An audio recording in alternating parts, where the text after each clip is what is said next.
QuickBooks Online automatically sets the beginning balance for bank and credit card reconciliations based on the ending balance of the prior reconciled period, ensuring continuity and accuracy. This prevents gaps or overlaps in your books.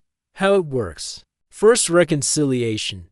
QBO uses the opening balance entered when you added the account accounting.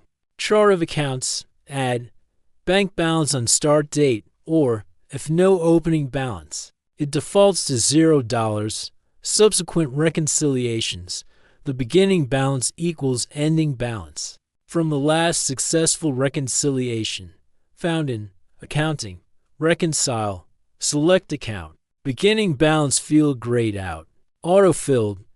Bank statement match. Enter your statement's ending balance and date. QBO calculates difference should reach $0 when all transactions match. If beginning balance is wrong, caused by deleted or edited reconciled transactions.